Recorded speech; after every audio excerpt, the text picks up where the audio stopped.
Мына күлүп отурасыңар, тыт отурасыңар. Айланайын коллегалар, мен силерден могул немеде отурган мен эч кимден коркпойм. Айтып коеюн, алдынан айтып коеюн. Эч кимден коркпойм да. Силерге өкмөт келгенде үнүңөр чыкпай калат, тизилип отурасыңар. Тизилип отурасыңар. Мен силерге көрсөтүп берем, видео факты менен көрсөтүп берем. Siz kimden korkos, kimden korkpoysal sizin işiniz. Biz de sizden korkpoyuz. Bu yerde Kırgız'ın jakşı sözü var. Sıyga sıy, sıraka bal deydi. Speaker, men buyakka чыгып сүйлөгөнгө укугум бар. 4 жолу сүйлөйм, 5 жолу сүйлөйм, чыга берем. 4 yolu 5 yolu söylüyorsun, hiç kimin hukuku yok. Жокугу жок болсо анда Жок, микрофонду эч кимдин укугу жок. өчүрбөйсүзбү анда микрофонду? Кыйык трибунадан бул жерден башка нерселер бар, маселелер бар, ошолорду айтабыз. Сиз эмне таракан десе, таракан болуп кеттиңизби? Спикер, ошол азыркы айтып кеткениңиз как раз ошо айыл өкмөттөрү боюнча чыгайын дедим да менчи. Айыл өкмөттөрдүн көбүнчөсү коррупционер болсо, анан айыл өкмөт жок болот да көп жердечи. Ушу депутат болуп жүргөндөн бери бир 4-5 айыл өкмөткө бардым. Бүт жерде коррупционный схемалар бар да. Жакынкы малда эле негизи эле бизде Кыргызстанда мындай акыйкат менен чындыкка күрөшүш абдан оор да. Өзүбүздү жеп, бири-бирибизди укпай, жанталашып, акчанын артынан кууп, бийликтин артынан кууп жүрөбүз да. Бизди ушундай тарбиялаганбы убагында акча табыш керек деп, акчага байлап койгондо биздичи башка нерсе көрбөйбүз. Байлык, бийлик, коррупция. Бизде коррупция деген эң жөнөкөй нерсе да. Мисалы, акча урдаган бизде мындай эле да. Бая убагында гаишниктер менен инспекторлорго тиги видео тартып чыксам, водительдер келип айтып атпайбы, магачы Эрлан, сен туура эмес кылдың, биз эми инспекторлорго акча берип кете албай калдык дейт да. Ушундай көз карашка көнгөн элбиз. Ушундай көз карашка көргөн калк болуп калдык да. Оңдой алабызбы, оңдой албайбызбы, бирок аракет кылышыбыз керек. Мен бул жөнүндө сүйлөгөм, жана сүйлөй берем да. Мына могу Шумкар уя айыл өкмөтү. Жакында эле бардым, 6-сентябрда бардым, Таласта. Кыргызстандагы эң бай айыл өкмөт экен. Жылына жер үйдөн миллиард алган күндөр болот экен да, жылдар болот экен. Миллиард, бюджетке миллиард которгон жер үйчү бир жылда. 700 миллион не освоение булардачы. Анан мен барып жөнөкөй документтерди сурасам, жана биздин көнгөн адаттарыбыз менен кечинде фейктер кетти, соц тармактарыма, жакшы эле элдер чыга баштады мага, кой ал айыл өкмөтүнө тийишпе деп. Мурун мага акча беришчи. Азыр акча бере албай калды. Анткени акча албайт экенин билишти дагы. Эми ушундай фейковый, анан жанагы бирөөлөрдү ортого салып, жана дежурный чалдарды ортого салып, ушундай нерселер менен 6-сентябрдан бери ушул айыл өкмөтү алек да. Бул айыл өкмөтүндө силер көрүп тургандай бир күндө 6 мекеме ишке берилди деп, ошол мен 6-сентябрь күнү барган күнү булар ар кайсы журналисттерге биз билебиз, ушул жерде отургандар коллегалар, жакшы билебиз ушул жерде отургандар. Азыр журналисттерге акча берип койсоң чыгарат. Ушинтип биз 6 мекемени ишке бердик деп Кыргызстандагы эң бай айыл өкмөтү видео чыгарып 6-сентябрдан бери мага мындайча айтканда каршы чыгып атышат да буларчы. Эми ушуга токтоло кетели. Блогерлер жазды, журналисттер жазды, иши булуп Эрлан аякка эмне барат дегендер да чыкты. Депутаттын жумушуна ушул нерсе депутаттын жумушуна киреби дегендер да чыкты. Эми ушул 6 мекеме боюнча, ишке берилген мекеме боюнча айтайын.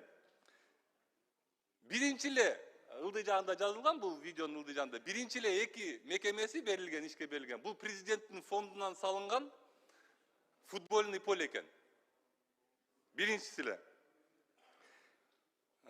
Эми бул айыл өкмөтүнө айтып кетейин, экинчи объектиси биякта жазылган. Бул көмүркана. Урматтуу айыл өкмөтү неме? Кубат жазып берчи мага, ким эле? Отчество, фамилия, аты жөнүн. Урматтуу Кызыл Уя айылынын айыл өкмөтү. Шумкар Уя.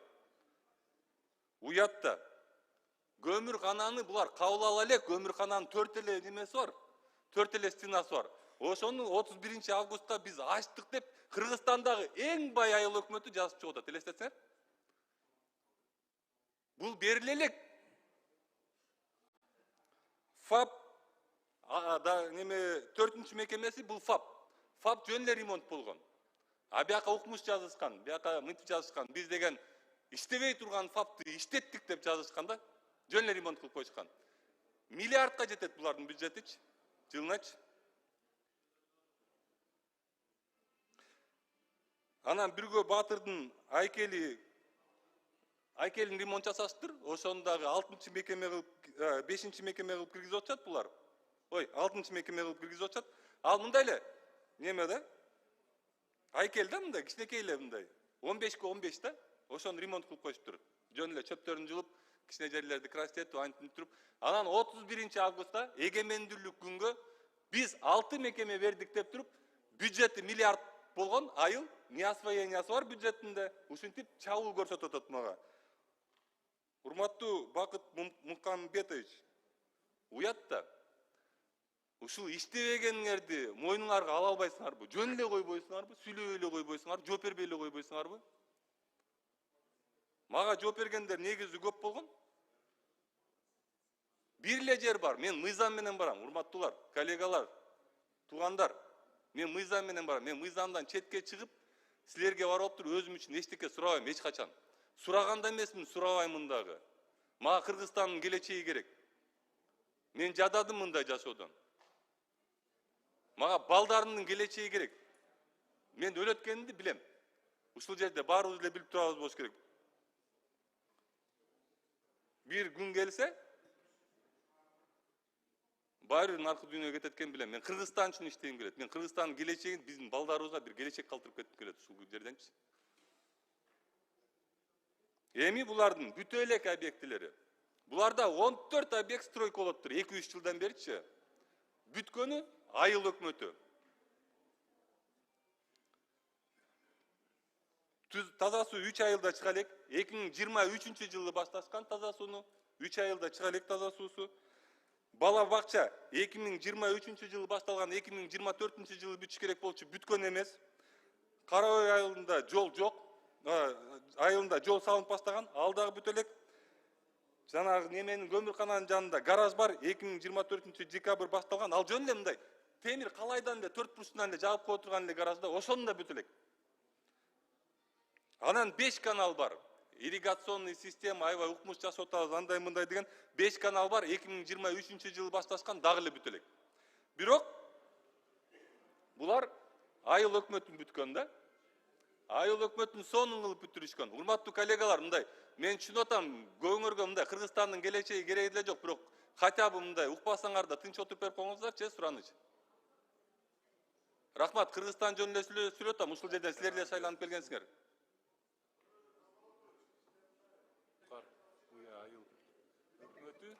Эми кичине тынчыраак отуруп берип коюңуз деп атам, Акылбек. Кандай дейсиз? Бул парламентте да мындай кайым айтуучулар башталды, өзүң эле көрсөтө берсең. Мен сизден суранганым тынч эле отуруп берип коюңуздар, сураныч деп атам. Микрофонго чыгып сүйлөңүз, жооп берейин. Жо, микрофонго чыгып сүйлөңүз, жооп берейин. Кантип атат сүйлөйм? Мен сизге конкретно эмне деп сүйлөдүм? Жо, эми кичине угуп берип койгула да, айланайын, бул парламент го. Жо, мен сизге конкретно айтып атамбы? Жо, конкретно Акылбек байке деп айттымбы? Акылбек мырза деп айттымбы? Жо, общий айтып атсам, мына сүйлөшүп атышпайбы? Ошолорго айтып атам. Мындай божо. Урматтуу депутаттар, тынчтанып угуп коюңуздар, урматтуу депутаттар. Мен не тура эмес нерсе айтып атамбы? Бири-бирибизге урматтуу көрсөтөлү, убалып атабыз. Вообще укпайсыңар моюкка чыккандардычы? Бажа-божо гыжы-гыжы быжы-быжы болуп эле базарда отургандай жазышат комментарийге. Комментарийге жазышат, неге сүйлөп атканда эч ким укпай эле деп. Айланайындар, бири-бирибизди урматтайлы да.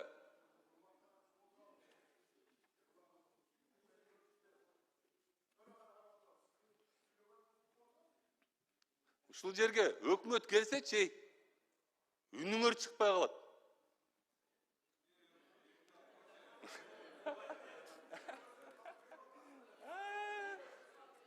Өзүңөр кылып атпайсыңар, урматтуулар, коллегалар, мен силерге урматтоо менен эле, мен да силерди урматтайын деп аракет кылам, бирок чындыкты айтып атпайсыңарбы?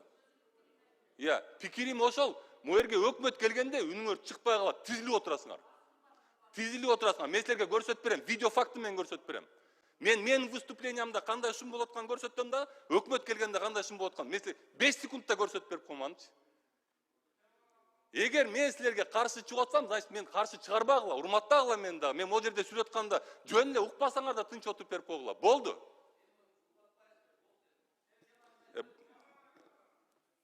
Жо, өзүңөр баштабадыңарбы? Мен силерден жөн эле сурадым, келе тынчыраак болуп койгула деп. Эрлан мырза, убактыңызды жөн эле кетирип атасыз. Жөн эле силер жеп атасыңар, могу айыл өкмөтүндө болчу. Барганда мен акыйкат жөнүндө сүйлөп атсам, ушул жерде кайра акыйкатсыздыкка алып барып атасыңар. Бизди уважать эткиле. Силер мени уважать эткиле да, мен силерди уважать этем. Силер мен сүйлөп атканда сүйлөбөй тургула, болду, мен силерге сүйлөбөйм. Мына күлүп отурасыңар, тыт деп отурасыңар. Айланайын коллегалар, мен силерден могу немеде отурган мен эч кимден коркпойм. Айтып коеюн, алдын ала айтып коеюн. Эч кимден коркпойм да, корккон да эмесмин. Силер могу жерде коллективный органбыз биз, мындайбыз биз, андай деп тур. Токмоктун мэри деп сүйлөгөндө эмне кана бирөөңөр сүйлөдүңөр ушул сөздөрдү. Я.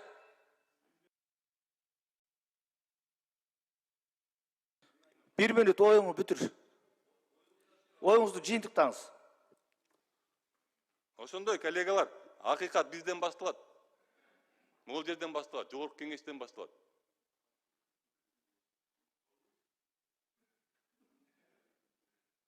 Көбүрөөк күлсөңөр, көбүрөөк күлгүлө. Так, эме боюнча, айыл өкмөтү боюнча айтып кетейин деген тиешелүү органдарга айтып болгочу. Рахмат. Урматтуу Эрлан мырза, сиз жалпы парламенттин дарегине сөз айткандан кийин мен парламенттин төрагасы катары сизге жооп кайтарууга толук милдетим бар, укугум бар. Бул эч кандай комментарий эмес, сиз туура түшүнүңүз. Биринчиден, сиз жалпы депутаттарга баа бергенге акыңыз жок. Сиз коллегаларыңызды сыйлагыңыз. Сиз өзүңүзгө жооп бересиз, өзүңүзгө баа бересиз. Бул бир. Экинчиден, өкмөт келгенде унчукпай калган эч ким жок. Өкмөт сизден айырмаланып конкреттүү түрдө программаларды, маселелерди алып келет, кунт коюп угабыз, суроолорду беребиз. Эгер ойду тоону сизге окшоп сүйлөсө, анда конкрет ошондой сөз болмок, жооп болмок. Аткаруу бийлиги менен мыйзам чыгаруу бийлигинин ортосуна бир депутат эч качан от жакпаш керек. Биздин максатыбыз мамлекетти өнүгүш керек, элдин бакубат жашоосун камсыз кылышыбыз керек. Ошонун негизинде ушундай өнүгүү өсүүлөр болуп атат. Сиз кимден коркосуз, кимден коркпойсуз, ал сиздин ишиңиз. Биз да сизден коркпойбуз. Бул жерде кыргыздын жакшы сөзү бар. Сыйга сый, сырака бал дейт. Сыйга татыктуусузбу? Сыйлайбыз. Сыйга татыктуу эмеспи? Ошо жараша баа берилет. Ошон үчүн бул жерде туруп алып, жалгыз эле сиз ак карга болуп, кыйын боло бербей, жалпы жогорку кеңешти урматтап сыйлаңыз. Мен сизге айтып коеюн.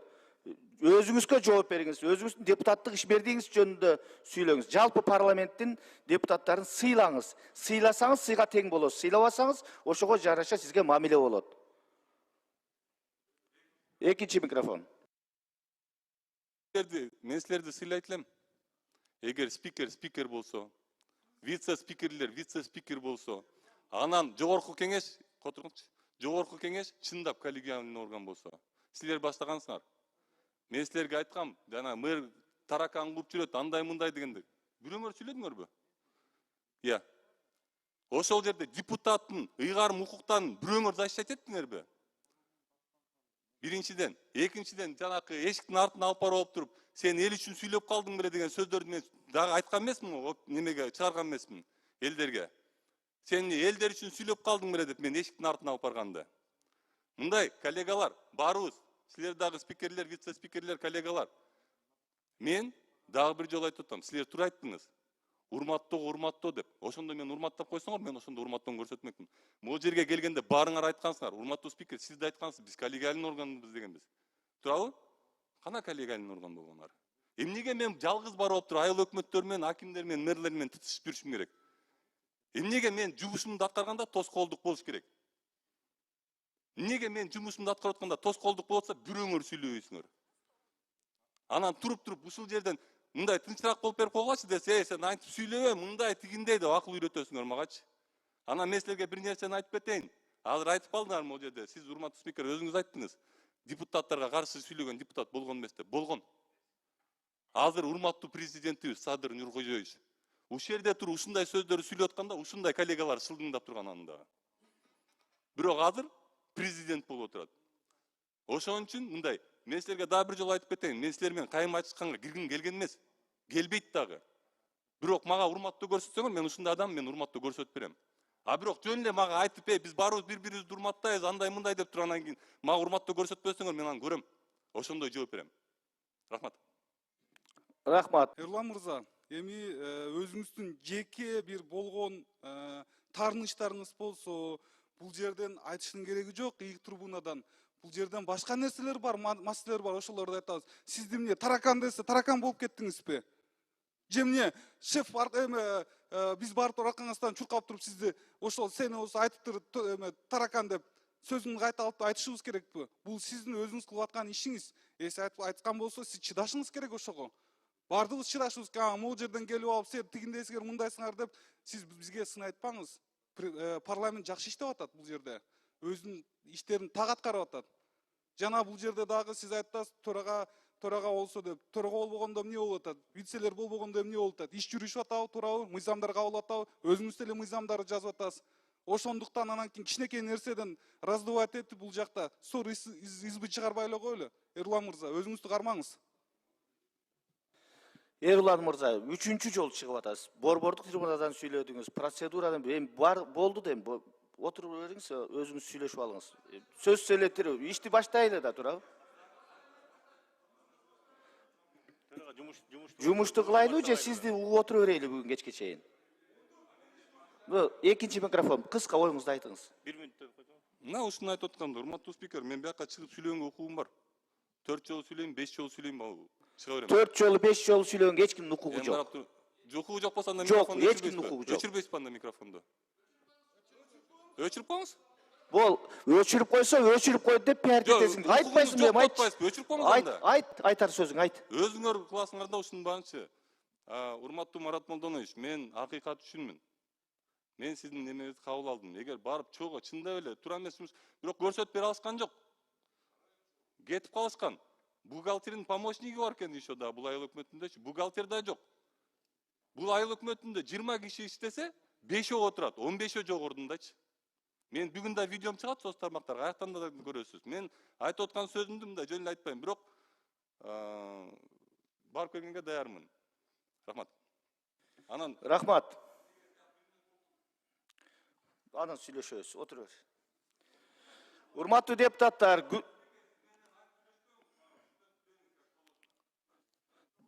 канча жолу берем ошондо? Бербем, болду, отур.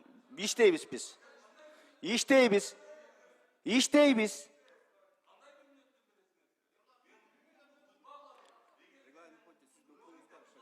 Регламент боюнча мен укугум бар. 3 жолу сөз бердим сизге, 3 жолу.